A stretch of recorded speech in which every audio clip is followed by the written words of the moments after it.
AI CPU lagi di mana-mana sekarang nih, tapi sekarang udah ngerambat ke laptop gaming. Katanya sih AI CPU tuh bakal kebantu buat daily usage, apalagi buat multitasking, terutama buat AI generation. Tapi kalau buat gaming, kira-kira ada ngaruhnya nggak ya? Apalagi kalau partnernya itu GPU yang VRAM-nya katanya udah kikir. Kira-kira kombinasi ini bagus nggak ya? Kita bakal bahas semua itu di video ini, setelah gue pakai Asus TUF Gaming A15 ini selama 100 jam.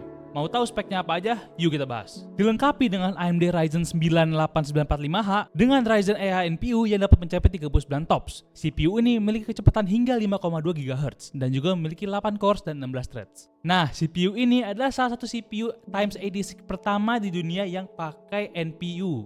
Untuk kamu yang menggunakan aplikasi yang udah support AI. NPU di sini berguna untuk membantu kamu dalam AI generation, sehingga tidak menggunakan CPU ataupun GPU sebagai fungsi utama dalam AI generation. Bisa dibilang, NPU ini dapat mengurangi workload CPU dan GPU ketika dalam tahap AI generations. Jadi, kedua hardware tersebut tidak overwork.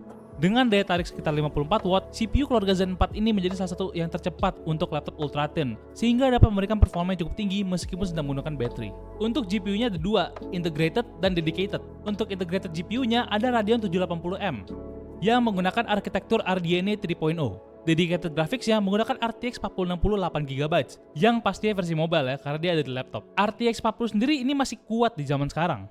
Tetapi yang jadi perdebatannya adalah apakah 8GB VRAM itu cukup untuk memainkan game AAA di zaman sekarang ini, yang kalau misalkan VRAM-nya kurang, gamenya tuh bakal nge-lag parah. Untungnya laptop ini udah support frame generation, DLSS 4 transformer model, dan juga NVIDIA Optimus. Pokoknya tentang korelasi CPU dan GPU akan kita bahas lebih detail lagi nanti ya. RAM bawaannya sendiri udah menggunakan 16GB DDR5 single channel. Tapi tenang aja, laptop ini emang punya dual channel. Jadi kamu bisa tambah RAM-nya satu lagi jadi 32GB dual channel, yang pastinya jauh lebih lancar. By the way, ini bisa kamu upgrade sampai 64GB ya. Memorinya sendiri udah dapat SSD NVMe M.2 1TB dengan PCIe Gen 4. Di mana PCIe Gen 4 itu udah kenceng banget. Apalagi ini kamu ada dual slot PCIe Gen 4, jadi kamu bisa pasang dua SSD. Dengan display berukuran 15,6 inch dan 100% sRGB, laptop ini memiliki resolusi 2K atau Quad HD dengan aspek ratio yaitu 16:9 dan refresh rate yaitu 144Hz. Monitor ini juga ada support NVIDIA G-Sync untuk kamu gamers, dan juga NVIDIA Optimus dan juga Mux Switch. Ini untuk monitornya emang udah game ready banget ya. Portnya cukup banyak untuk laptop gaming yang tipis gini. Ada dua USB 3.2 Gen 1, satu USB Type-C yang support DisplayPort, satu USB Type-C 3.2 Gen 2 yang juga bisa menjadi power delivery, dan satu LAN port. Dibantu juga dengan adanya Wi-Fi 6 dual band dan juga Bluetooth 5.3. Jadi laptop ini udah aman banget dari segi connectivity dan juga port availability. Desainnya sendiri cukup keren menurut gua, walaupun awalnya ngerasa kayak agak lebay dikit. Layout keyboardnya cukup unik, tetapi setelah kelamaan dipakai ternyata enak juga dipakai keyboardnya. Ini juga ada RGB yang dapat kamu setting ya. Tapi setelah gue pakai selama 100 jam, gue jadi suka sendiri sama desainnya. Dilengkapi dengan 4 exhaust fans dan juga 5 heat pipes yang menggunakan copper yang cukup terkenal untuk efektivitasnya dalam mengurangi suhu laptop. Ukurannya sendiri bisa dibilang sama dengan laptop gaming 15 inch lainnya, sekitar 25 cm dengan panjangnya yaitu 25 cm dan juga lebar 35 cm dengan ketebalannya yaitu sekitar 2,5 cm. Ini untuk laptop gaming ini cukup tipis banget sih. Baterainya sendiri adalah baterai lithium ion yang cukup besar dengan 90 Wh dan juga 240 Watt AC adapter. Jadi daya tariknya itu cukup kuat ya. Dari pengalamanku sendiri menggunakan dalam battery mode, baterai ini bisa tahan sekitar 2-3 jam dalam medium load. Laptop ini juga dilengkapi sama webcam ya, tapi sayangnya quality cuma nyampe 720p HD. Audionya ini juga cukup mantap karena disupport sama Dolby Atmos yang nge-support AI noise cancellation. Sekarang kita tes dulu ya webcam sama audionya ya. Halo guys, sekarang gue lagi tes mikrofon sama webcam di Asus TUF Gaming A15 ini. Halo, 1, 2, 3, 1, 2, 3.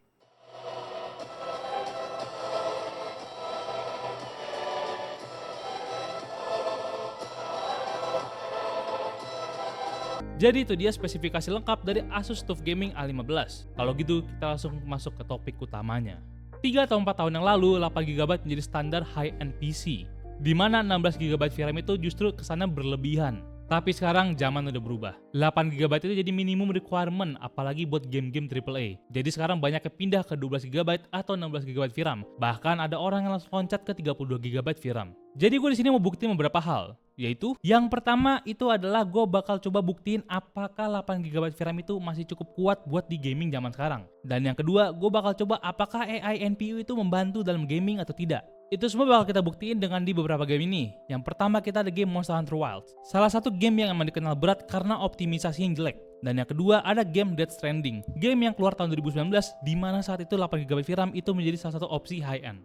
Begitu juga gue ada benchmark tools seperti Black Myth Wukong benchmark dan juga Final Fantasy 15 benchmark. Kita bakal coba run game di 1080p dan 1440p biar ketahuan limit dari 8GB VRAM ini. Sekarang yuk kita coba masing-masing di gamenya ya. Nah, ini dia Death Stranding, salah satu game yang best looking di zamannya. Game yang pakai engine berbasis Decima ini bisa sampai serealistis ini pada tahunnya. Di settingan highest dan pakai DLSS quality, game ini butter smooth banget di Asus TUF A15. Ini cuma makan sampai 4,5GB VRAM loh.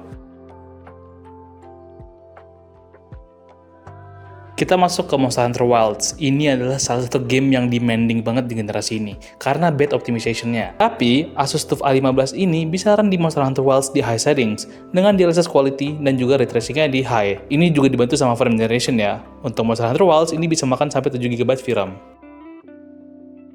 Final Fantasy 15. Game Final Fantasy yang lebih open dunianya, di benchmark kayak bisa lancar jaya di settingan paling high 1080p tanpa pakai DLSS. Berarti hardware Asus TUF A15 ini udah cukup tinggi untuk spek gamenya ya, jadi ini gamenya lancar banget kalau dimainin.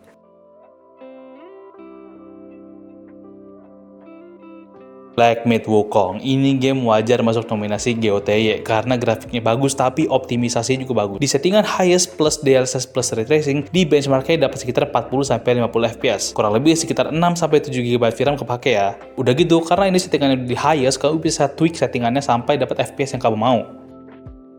Jadi itu dia conclusion dari pertanyaan gaming. Tapi kalau untuk video editing gimana? Software video editing sekarang udah banyak yang nyediain fitur AI. Dan mungkin ini dapat dibantu justru menggunakan AI NPU yang ada di CPU Ryzen 9 ini. Sebenarnya NPU laptop ini udah diuji di beberapa aplikasi seperti Topaz AI untuk AI Generation dan juga Premiere Pro 2023 untuk video editing. Tapi kali ini gue mau coba pakai software yang paling sering dipakai sama orang sekarang adalah CapCut. Dan kebetulan CapCut kali ini udah ada fitur untuk AI Generation-nya seperti AI avatar, image, dan bahkan image to video. Jadi kita bakal coba apakah AI NPU ini dapat memberikan dampak ke CapCut AI Generation. Langsung aja kita coba.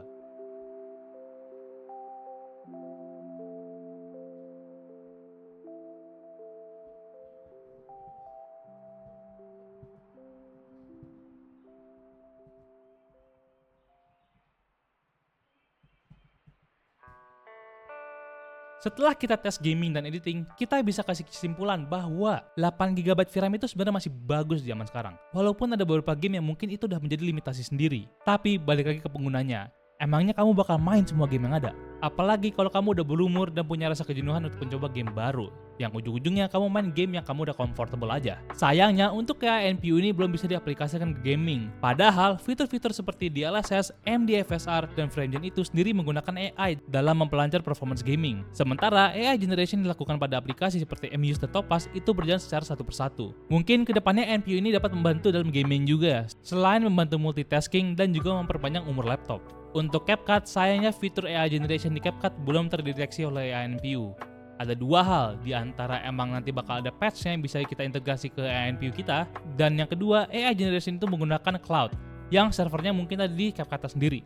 Untuk laptopnya sendiri, yaitu Asus TUF Gaming A15, ini udah cukup powerful banget buat keseharian dan juga buat gaming. Apalagi dibantu sama CPU Ryzen 9 ini yang udah dilengkapi dengan AI NPU untuk kamu yang suka editing dan juga tinkering dengan AI Generation. Ditambah lagi dengan SSD NVMe M.2 dan juga RAM DDR5, laptop ini kurang lebih udah setara dengan mid-high-end PC zaman sekarang. Begitu juga dengan kenyamanan dan fleksibilitas dikarenakan bentuknya kecil dari laptop ini yang menjadi nilai utama pada laptop ini. Seperti biasa, kita bakal menanyakan one final judgment. Apakah laptop ini worth atau enggak? Jawabannya, dan gua bener-bener jujur, laptop ini worth banget buat dipunya. Gua suka dari desainnya yang sleek dan dinamis dan juga tipis, sehingga ini laptop yang buat gaming dan sehari-hari pun bener-bener gak jadi problem. Performance-nya juga bagus, walaupun katanya 8GB VRAM itu udah gak cukup di game zaman sekarang, itu sebenarnya karena game AAA banyak yang gak optimize. Jadi menurut gue ini masih cukup banget, apalagi kalau kamu main gamenya kayak Valorant atau CS2. Buat editing ini masih oke banget. Layarnya udah 2K dan juga 100% sRGB yang pasti bakal ngebantu kamu dalam editing dan juga pewarnaan. Belum lagi ada AI NPU yang bantu kamu buat setiap tasking AI Generation yang cukup membantu kamu untuk memperpanjang battery life dan kesehatan laptop secara keseluruhan. Itu dia review Asus TUF Gaming A15 yang dilengkapi dengan Ryzen AI. Terima kasih banyak untuk AMD Indonesia yang udah memberikan kita kesempatan untuk review laptop ini. Kalau kamu ada kritik dan saran ataupun request review yang lainnya, kamu bisa langsung komen di kolom komentar di bawah ya. Jangan lupa untuk like dan subscribe juga ya. Gua Firza, see you in the next review. Bye-bye.